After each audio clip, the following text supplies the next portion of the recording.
Mr. Keval Kakka is a mountaineer and a national awardee.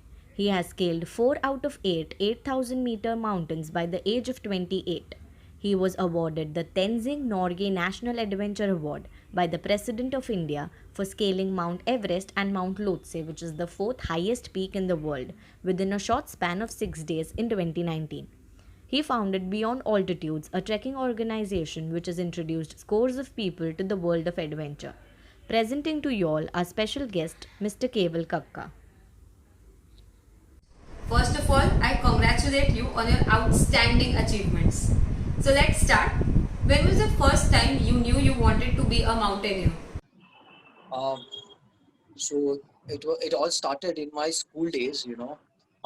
Vacation time is a very crucial time to beat because so much time you have for yourself and you don't know what to do, and you are figuring out, and there are friends who you want to play with and so many things.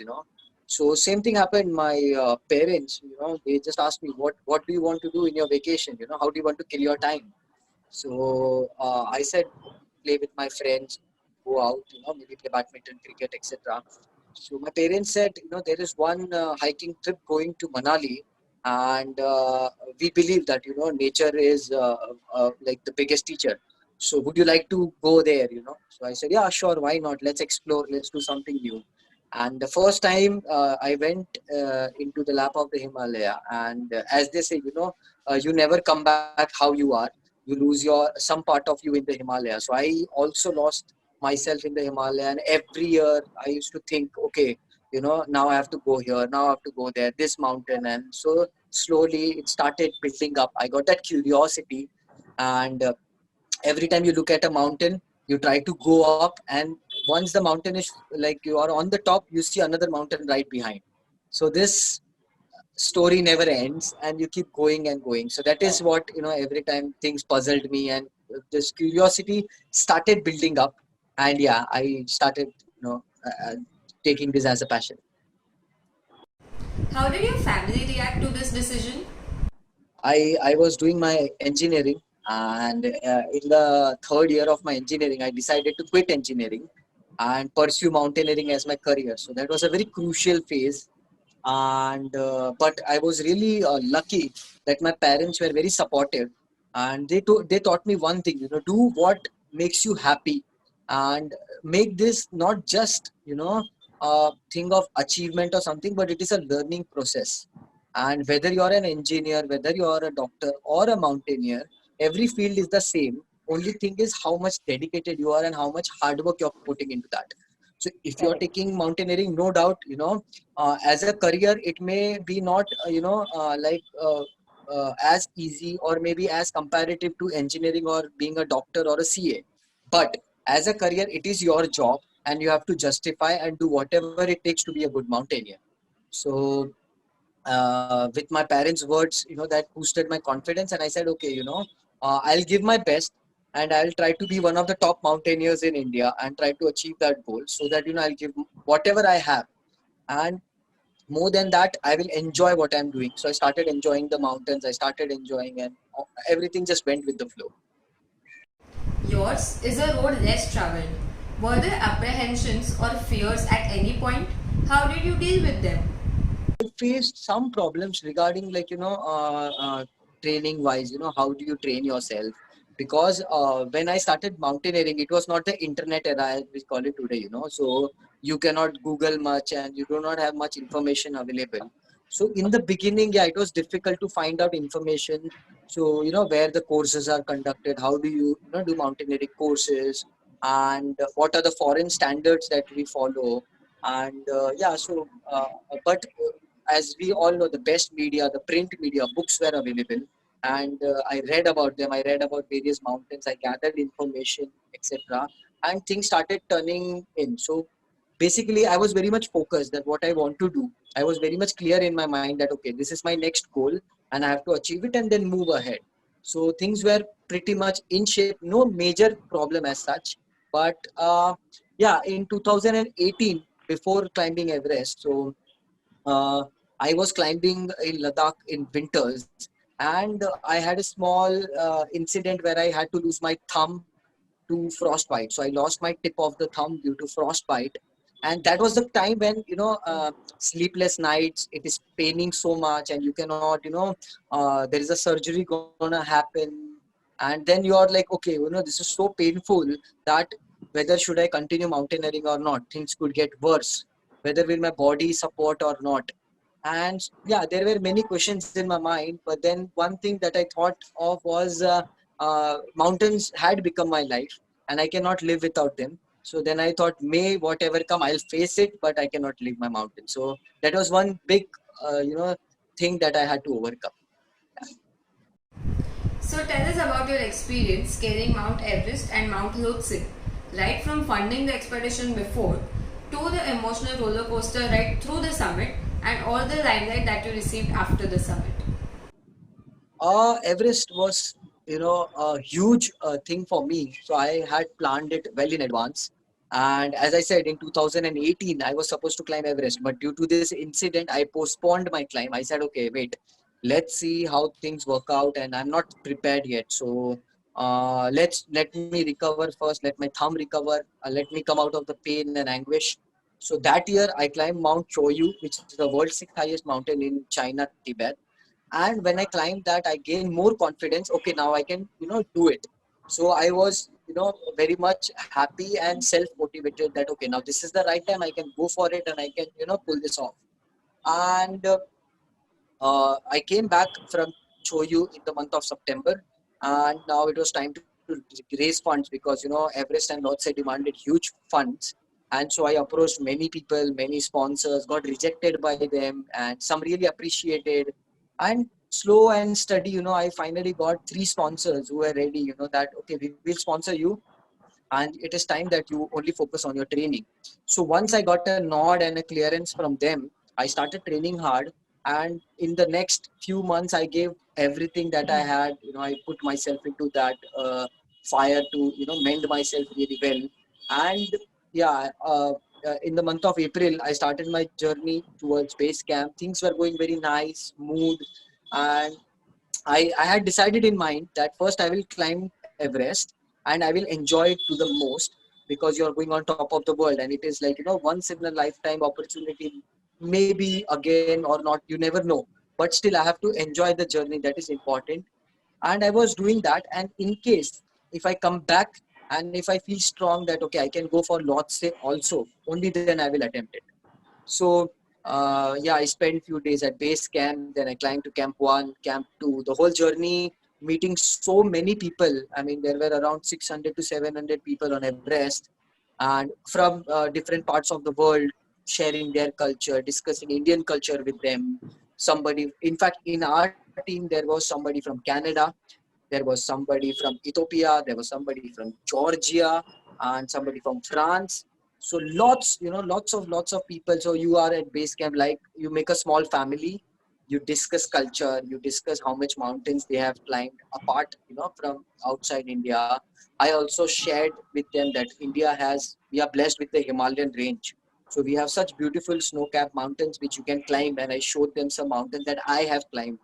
So base camp was really fun. And after climbing Everest, I came down and had to help one guy because he was out of his oxygen, and he was not feeling well. He was completely taken. And so we got him down to camp 2 with the help of Sherpas. And then I went up again, and yeah, I was feeling really good. So I did Lhotse. And yeah, by the time I reached base camp, it was everywhere. I got so many calls, I got so many messages, all people who have been a part of this journey. Because I believe that whenever I'm climbing, I'm not climbing alone. It is a team. Only I'm representing them, but my family, my friends who have helped me throughout, who have pushed me, who have helped me like break barriers, and they have always been there. कि कोई नहीं हो जाएगा. Just be calm and patient, and हो जाएगा. So uh, it was really good coming down, interacting with them. As soon as you reach base camp, you get internet. So I just switched on my internet. I had a talk with them, and they were really happy for me. And they were, like last year, unfortunately, like 2019, very disaster year because lots of people died on Everest. So they were already scared, but they were happy that I made back safe and sound. And yeah, I mean, it is really a feeling that you can say top of the world feeling. So it was literally in that sense. And yeah, I mean, post expedition, lots of respect you get, and you are known among people, and it feels really good to share these things with the youngsters who are aspiring and who want to achieve their dreams. And also, it feels good to relive those moments every time that you talk about them. So it goes in the back of the mind those days that you spend there. So yeah, that was the best part. So, what are your future plans? Do you plan to scale mountains outside of India?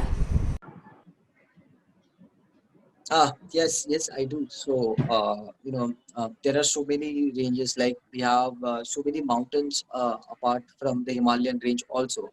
So, let's see. First, I want to do something in the Himalayas, and because we have so many, even a lifetime would be short to climb all of those. But there are some challenging mountains that test your limits, and they might be not high as Everest, but literally challenging than Everest. So I want to explore my side, that till what extent I could climb and till what extent I could push myself. So hopingly, let's see what comes and how the mountains has to fall. We all have seen images of trash littering Mount Everest. What do you think are possible solutions to it? Oh, yes, I did see. So there are many expeditions on Everest who have not been successful.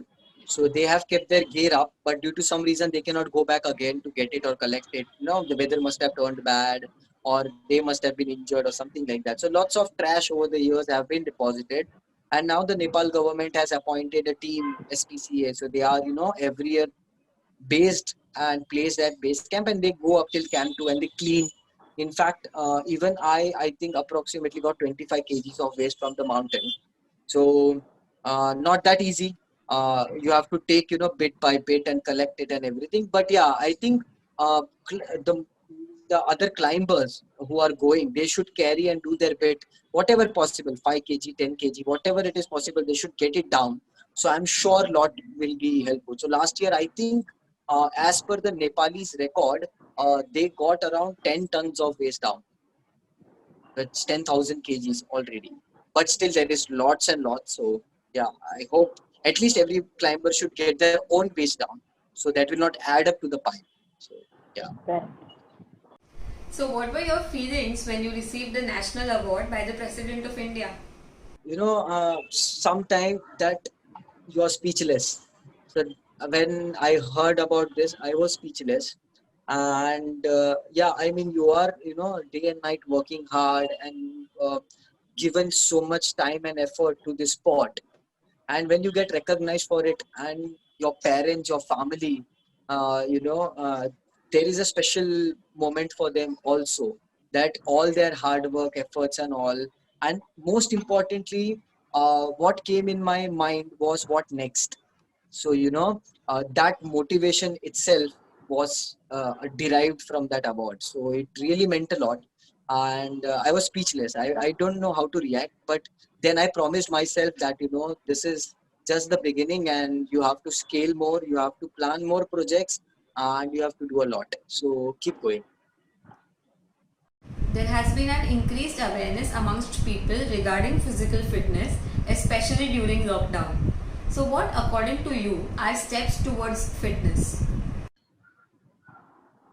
Many things. So, when I started mountaineering, I took it not just a perspective like, okay, I have to achieve or climb mountains, but I made mountaineering as a lifestyle, you know. So I used to eat mountains, I used to drink mountain, I used to sleep mountains, I used to read mountains. So that became my lifestyle. So if you are into fitness, do not just think that, you want to increase your stamina, or you want to get into a physical shape, or you want to look good. That is the only criteria. No, fitness basically is inner strength as well as outer strength. So it's a combination of both. And also your mind, your peace, to how to release your stress, etc. So if you study well and in detail about this, uh, having a complete knowledge of the subject is very important. So you may be doing running, you may be doing cycling, you may be doing swimming, whatever sport you may be doing, but to know that sport well and how does it affect you, like how does it transform your body, that is important. So I believe that should be known. A few tips and places you'd like to suggest for trek beginners? uh, I would say, beginners, you should select track as per your level or grade. How do you grade? So if suppose you are walking for half an hour a day, 45 minutes a day, so you know that I could walk 5 to 6 kilometer at a stretch in a day. So see your capacity as per your lifestyle, what you're doing, and then select your treks. Because what happens is, if you're going on a trek, suppose you are like, oh, such a difficult trek, I will select, but you're not working hard for it.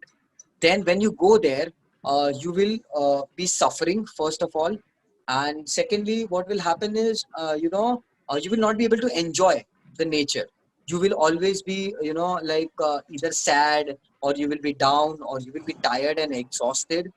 So to avoid all of those, it is better that you be well prepared, and you focus that, okay, my strength and stamina is this much, so I'll choose a trek which is of 3 days. So that is my capacity and I can do it very well. Or else, if you are really doing good, that okay, I want to go for a trek for 5 days, so I'll work hard. 1 month I'll train really hard. So you can do that. So that is, you start preparing with that, and you should have a knowledge with whichever company you are going with.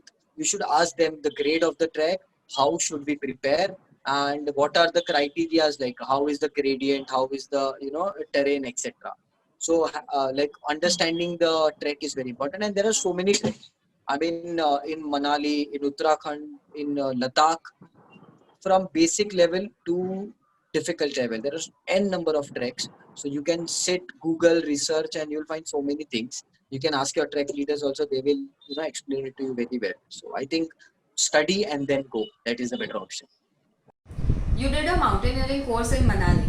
So, what was the course all about and how did that shape you to your present self? Uh, so basically, there are two types of course: basic mountaineering course and advanced mountaineering course. Apart from that, there is MOI, that is method of instruction, if you want to become an instructor, and also there is search and rescue. So these are the four courses conducted and six institutes in India. So I chose Manali Abhimas. So basic course is 26 days and advanced course is 28 days. In basic course, they teach us everything, like you stay in the mountains, rock climbing. Then they teach us about snowcraft, how to live in and stay in snow and manage in snow. Then they teach us ice climbing, so ice and everything, because in the actual mountains there is only three elements: rock, snow, and ice. So once you start climbing, you will only find these three elements. So how to stay in that conditions, how to adjust, and how to use proper equipments and clothing to protect yourself. So that is taught in this 26 days. Basically, I could term it as hell of survival. So you are running, you're getting up morning 5 o'clock, morning exercise. You're running in the mountains and completely. By the time we used to finish our day and we used to reach in the evening, in our dormitories, we were so exhausted we could not even move a limb. Our body was aching and paining so badly, and there came our mental strength, where we push ourselves that okay, bas ek aur din, bas ek aur din. Usually people count, that 1 day of course is over, or 2 days of course is over, 3 day we used to count in an ulta manner. अभी 24 दिन बचे हैं, अभी 23 दिन बचे हैं, अभी 22 दिन. But I mean, that suffering or that hard training has helped me to reach here. You know, when you are striving there, when you are learning, and when you are grinding your body so badly, so when there is actual situation in the mountains, when you're climbing, you can easily face that condition. अरे पहले भी किया है, ठीक है, I will do it now also. So that really helped me a lot, and it transformed completely my attitude, my mental strength, everything changed. And in true ways, I could say that I learned mountaineering and I started mountaineering after doing my courses. What is your basic motivational mantra? I always look upon one thing is to let go.